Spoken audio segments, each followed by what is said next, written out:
It's your freak hostess, Jody, and you're tuned into Provocative. No one knows what it means, but it's provocative. I will marry a nigga off some dick because everything else we can work on. And I have sporadic periods of excessive masturbation. I really like how that just sounded. If I fuck you once and it's good, I'm gonna keep fucking you. Cause I didn't start sucking dick until college. Blew in that man's butthole. That shit is wicked. That shit. So I decided to talk about butt stuff. And the reason that I decided to talk about butt stuff is because it's August. And remember in April, when I said April is for anal, guess what? So is August. So we're going to talk about ass play again. And I also remember when I coined the term, summer's coming up, doing it in a butt. Like summer's winding down, stick it in the brown. I definitely think that I want to talk about ass play some more for a couple different reasons. One, because I want to do more of it. If you've been taking my anal training classes or you've taken any of those anal one-on-one classes that I did on T's University, you know that I give you all of the sauce. I make it so easy for you to engage in anal and ass play, and it's because it is pleasurable. I said on a previous episode I experienced my first anal orgasm. That was cool because I've been anal masturbating. I feel like oftentimes people assume if I say oh yeah, I masturbated, they think I'm playing with my coochie, I'm playing with my booty hole. Sometimes, and I kind of have to be in a mood. I gotta be in a mood. I gotta be in a butt play mood, obviously. Similar to sometimes when I be having sex, I be wanting to tell the person to you can put it in my ass. But also I feel like it's gonna sound super funny if I say it in the middle of it and I don't be wanting to laugh because I play too fucking much. But I be dead ass serious. Sometimes I be wanting my asshole to be played with. And it's because I love experiencing pleasure. And I know that putting stuff in my asshole actually doesn't hurt. And I think, of course, I know. That's a huge reason as to why a lot of women do not engage in anal sex. Because they're oh, it hurts, it's uncomfortable. There's a great chance you did it wrong. The first 3 times I did anal, it was wrong. But guess what? That 4th time, I did it right. Did it right the 4th time. So that's how I know I like it. So yeah, we gonna get into that today. What's super funny about anal, of course, me, like most other people growing up, viewed anal as gay. You associate putting something in an asshole with gayness. But it's not necessarily gay. If your male partner asks you, he want to fuck you in the ass, that don't mean he gay. A lot of women be well, what's wrong with coochie? You niggas is gay and yada yada. And that's unfortunate because don't shame him. He just want to feel another hole. It's okay. Ain't nobody saying that, oh, the goddamn it, he gonna like your asshole better than your coochie. I don't think no guy would. I don't even want to say no guy. There probably is someone out there that just prefers asshole to coochie. But most guys really enjoy vagina. Most heterosexual guys really enjoy vagina. So you can't really, you can compare them a little bit, but you can't really compare. And the reason that you can compare an asshole to a vagina a little bit is because the internal tissues are actually the same. You still experience some kind of ridges and grooves and stuff like that. Literally the internal tissues are the exact same material. So the difference is that, they are just in different parties, but different parts of the body. I called it parties. Asshole party. Okay. But what I want to talk about is how, because of the stigma around anal, a lot of people don't want to, they be ashamed of saying like, oh, I either want to experience this with you, or, they just don't want to talk about it to begin with. Of course, women have limiting mindsets when it comes to anal in terms of like, oh, it's gonna hurt, or, why would I give a nigga my asshole when he got my coochie, whatever. Same reason why you would give a nigga your mouth. Like, coochie is not I said that in the previous episode. Good coochie is not a flex. What else do you have? There's a lot of women out here with good vagina. What else do you have sexually outside of your vagina? It's not a flex. If you cannot suck dick, guess what? You're probably trash in bed. You can have good coochie. There's a lot of good coochie out there. But if you don't have the kind of spontaneity, the adventurous, I want to try this, I want to try that freaky side to you, guess what? That shit is probably, it's not all that. And a lot of guys, the bar is so low. The bar is so low when it comes to how to please a man. Like, they don't really ask for much. All they ask for is coochie. Like, they don't care if you give them head or not. They would love for you to give them head, but since most women don't give good head, they don't care that much about it. They're not gonna stop you if the head is bad. As long as you're like not hurting them or something, they just like, all right, cool. My dick is in your mouth. They're cool with that. They're not gonna tell you that it sucks. That's why a lot of them be like, all right, cool, just give me some pussy type shit, because they be making themselves come. That's what it is. They use us to make themselves come, especially considering the fact that a lot of women just show up sexually to get fucked. They don't be doing the fucking. But if you listening to this podcast, it's a great chance you be doing some fucking, because we don't promote pillow princesses over here. We want you guys to have pleasurable experiences, and that pleasurable experience comes with taking ownership and accountability for your own pleasure. And in this case, we talking about butt stuff. I've accepted the fact that I like ass play. I feel like it's kind of become part of my identity. It kind of sets me apart. Like, I'm cool with people knowing that, like, I do anal. The crazy thing is, I don't even do it that much. Like, I'm pretty sure, I'm positive that the world probably thinks I get fucked in the ass way more than I've actually got fucked in the ass. I only got fucked in the ass one time this year. I only got fucked in the ass one time this year. I masturbated in the ass way more than the amount of times I actually got fucked in the ass. But it's like, all right, cool, this is anal training. And I do teach anal training classes anyway. So it's like, why not?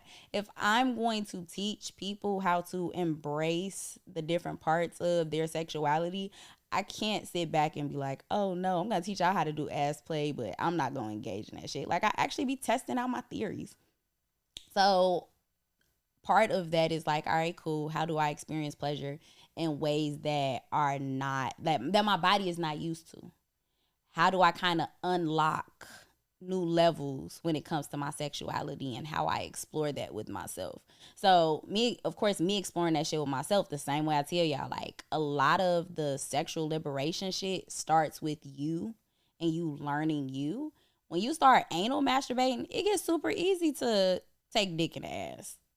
It gets super easy because you're already exploring that with yourself. And of course, if you take the anal training classes, I give you more of like the anatomy and why, doggy style is probably one of the worst positions that you can be in when you are doing anal, because that's probably why that shit hurts. Like, if you tried anal and you were in doggy style, there's a great chance that shit hurt, because that's not how you're supposed to do anal. And a lot of us don't use lube to begin with. I know the first time I tried anal, we didn't use lube. I didn't really start I've never purchased lube, so let me not say that. However, I started using lube damn near religiously this year.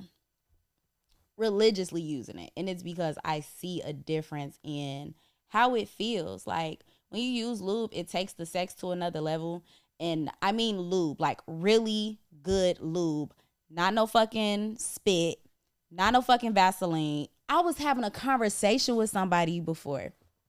actually last month, and we was talking about anal, and I was like, yeah, you know, like I'm talking to her and I'm saying like, if you want anal tips, I could give you some. Like her and her boyfriend been together for a while. I'm always trying to help the girls. Like I be trying to, like, you know, help people out and stuff like that. Not in like a pushy way, but it's like, if you have a sex coach for a friend, why not ask me a question? And she was talking about how like she just doesn't really like sex, whatever. And I'm over here like, you know, just trying to give, you know, tips, because at the end of the day, if you are in a relationship with a man, it's not like there's a great chance he does like sex. There's a great chance. I don't want to say, you know, speak in absolutes, but there's a great chance he likes sex. And if you are treating sex as a chore, the sex is probably bad with you. So how do you get to a state of it not being bad? But honestly, by the end of that conversation, I don't think she gives a fuck. She doesn't give a fuck. And that's cool. I mean, I don't know, could never be someone that I was sexually intimate with. But that's really, I think it's super important that I would be curious to know how he feels about, because I'm assuming he doesn't know that she actually doesn't like sex. So I'd be curious about like, how do men like kind of experience sex in that way where it's like, all right, this person kind of doesn't seem like they into it. What the fuck could possibly be going through your mind? Because I can't have sex with somebody that I feel like ain't into what the fuck is going on. Like that would be an immediate dry cactus coochie after that. Like my shit would probably dry up immediately if I feel like this shit is bad. This shit is not working. Like instantly just like desert cooch. Because what the fuck are we doing? Like, this isn't pleasurable. Like, neither one of us like this. Let's stop doing this. I would be curious to know what would be going through that person's head. Because I would want to advocate for myself. The same way I tell, like, all of us should be pleasure advocates. Men, women, regardless of the way in which we sexually identify, we should be advocating for our own pleasure. Especially men. And it's crazy because like we often talk about, again, we've been talking about the orgasm gap the past couple episodes. We talk about this orgasm gap, and you know, of course a lot of sex is geared at the core, the center of sexuality is male pleasure. That's been the center, right? A lot of studies are done on dicks, not so many on clits. That's why the clitoral structure was not discovered until the late 1990s, right? That said, when men actually do say like, oh, well, I don't like this, or when they say they don't like something sexually when it comes to women, they called gay, and that's crazy to me. Or they're called sassy, or they're like something. There's a problem with men critiquing women when it comes to sex, and I think that's problematic as fuck. It's problematic as fuck. We're proving some men's point when it comes to like, oh, women don't like to take accountability, they don't like taking feedback, they're bad at that, blah blah blah. Like let's stop doing that. If he can actually sit back and say, you know what, I'm gonna be honest, I'm gonna give you this feedback, like let him. That's cool. I was having a conversation earlier with someone, and they was saying like, oh, they saw a social media post, and basically some guy said like, oh, this generation of women, they pussy don't actually make you come. Like they damn near got to get themselves off. And motherfuckers like, oh, well, that's because you gay and blah blah blah. And that's crazy. Because this man is really just saying like, yo, y'all think y'all pussy all that, but it's not really. And here's the thing, I don't even agree with that. I wouldn't say like the pussy is not all that. I think, again, a lot of women got good pussy. I think the issue is that the good pussy be attached to a motherfucker that don't know how to use that good pussy, or don't want to do nothing with that good pussy. Like she got good pussy, but she don't like riding dick. She got good pussy, but she don't like sucking dick. She got good pussy, but the bitch arch like the humpback of Notre Dame or some shit like that. Like, it be other shit outside of that. So that's why even on the last episode, I was like, yo, good pussy ain't a flex, because it's too common. Like, it's very common. And when almost everything is good, in a particular like area, like you can't go wrong with it. Like, for example, when you go to like a store, right, and you looking for like certain household items, let's say you looking for rubbing alcohol. Who cares about the brand of rubbing alcohol? It's rubbing alcohol. It's gonna do the exact same fucking thing. Same thing with like peroxide. These things are going to do the same fucking thing. It don't matter if it's Target brand or like, it just doesn't fucking matter. It is what it is. That's kind of how like, you know, pussy is a little bit. So what else comes along with that package? And yeah, because women aren't really like, all right, on the one hand, it's like women not really doing nothing with the pussy to kind of like, all right, I'm owning this shit. I'm being accountable for my experience. When I come into the bedroom, I know that I'm going to have a pleasurable experience because I came here to have a pleasurable experience, and I know what the fuck is going to make me have a pleasurable experience. So you lay your ass down, you keep a hard dick, and I'm going to show you what I like, right? You have those type of women, which are not a lot of them. But then you have a lot of women where it's like, well, nah, I got this good pussy. Come beat this pussy up. Come do what you gonna do to this pussy. And that's the problem, because if you let a nigga come do what he wants to your pussy, guess what he gonna do? Whatever the fuck he wants, not what the fuck you want. So you really have to damn near approach sex like how dudes do. But with that, I think if we can normalize that, I don't think the issue it's really a mindset shift. Like damn near so many things are really a shift in the mindset, so that we can get closer to a more pleasurable outcome when it comes to our sexual experiences. And I think that's where it starts. Like we got to start doing a lot of self-reflection and asking ourselves, well, why do we want to engage in these types of things?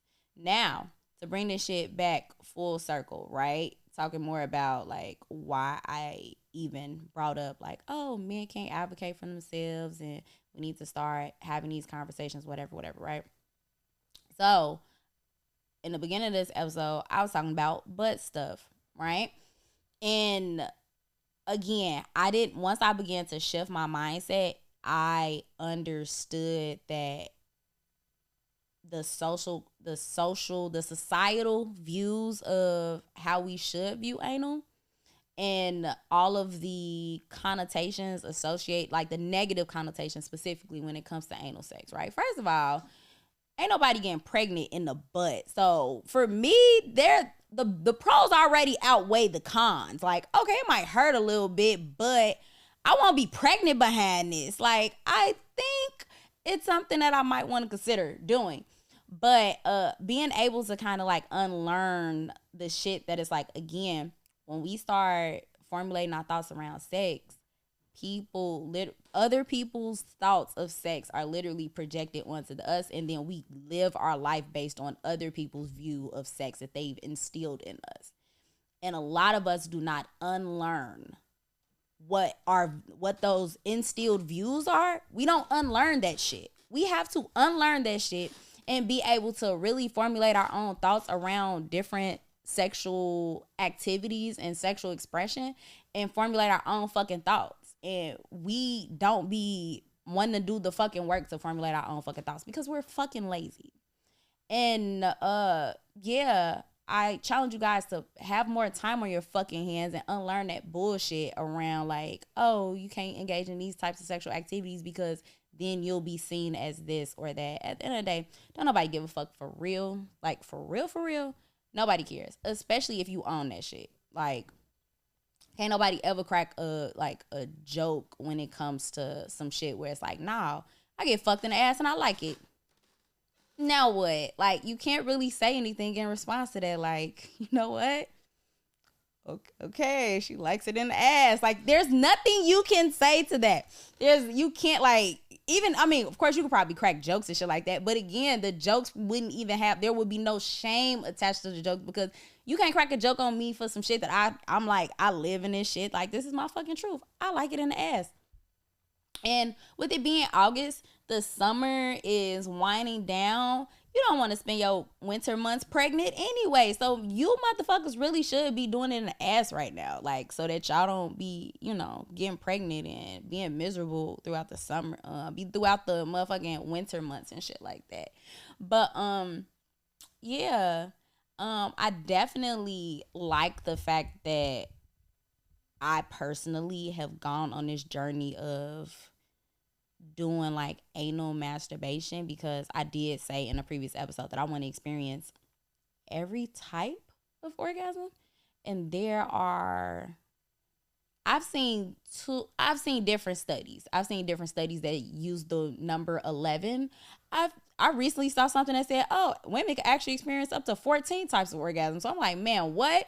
I was just wrapping my head around 11 of them. And when we talk about the orgasm gap, we are talking about just, I don't think we oftentimes think about, oh, you can have an orgasm from this or that, right?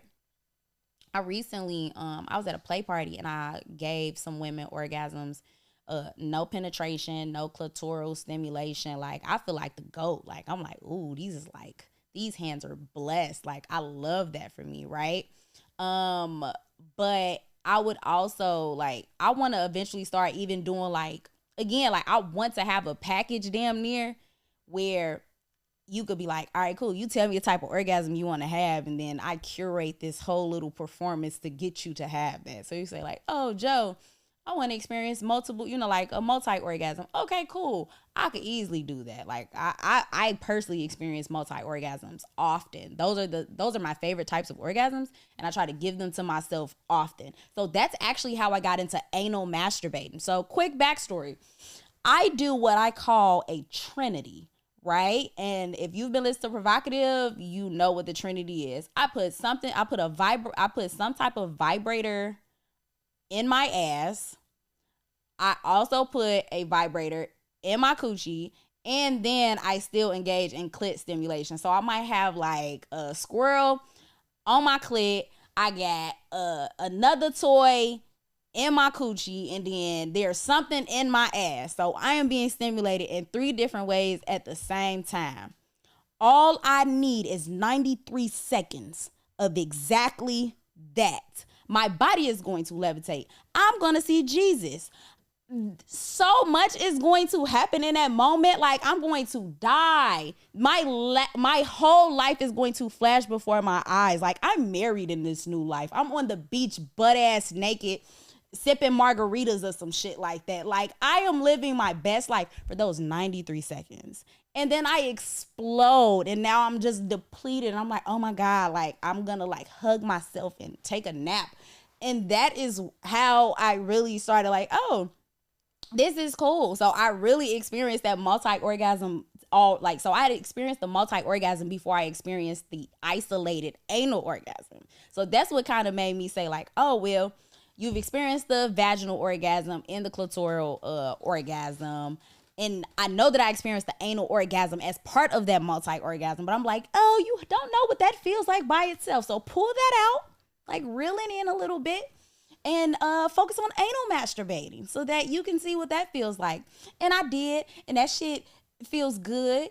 But it still ain't got nothing on that multi-orgasm. That motherfucker is insane. I actually want to take it up a notch and like, you know, still do like the Trinity, but like maybe, I don't know, put on like some nipple clamps or something. Like, now I want to experience nipple stimulation in addition to that, or like, I don't know, have somebody whispering in my ear and like choking me at the same time. Y'all know that with me being an experimentalist and me having a really high sex drive and being super freaky and kinky and nasty anyways, I be wanting to experience a lot. Like, and I don't think that's like increasing my tolerance or anything or making me insatiable. However, I'm like, why the fuck not? Like, I only have this body for me to experience pleasure with to begin with, and I want to test its limits. Again, I want to unlock new heights of orgasms, and that means that I have to stimulate myself in different ways that I hadn't thought about in the past. Like, I recently got into like grazing. I'm like, that's like my thing now. Like, I be just like at home grazing myself sometimes. I gave someone an orgasm from doing exactly that, grazing them. And that was like, oh, like I've grazed myself, but I've never grazed myself to the point of orgasm. So I'm like, okay, cool. Let's play around with that.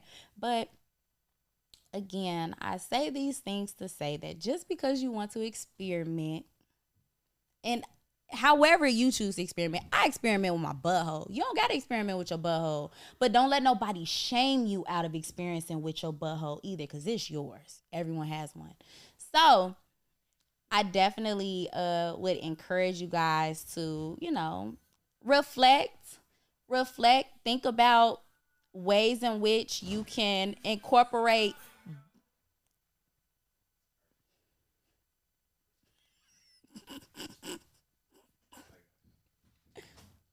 I would strongly encourage you guys to think about ways that you can incorporate butt stuff into your sexual activities for the month of August. Because, again, as I said earlier in the episode, August is for anal, just like April is for anal. So, summer's winding down. Go ahead, stick it in the brown. Do it in the butt, all that good shit. And that is all I have for y'all on today's episode of Provocative. Don't forget to rate and review the show. And yeah, that's all I got for y'all. I'm out. Before you go, I want to remind you to embrace your inner hoe. Thank you for tuning in to Provocative, and don't forget to follow us on all streaming platforms.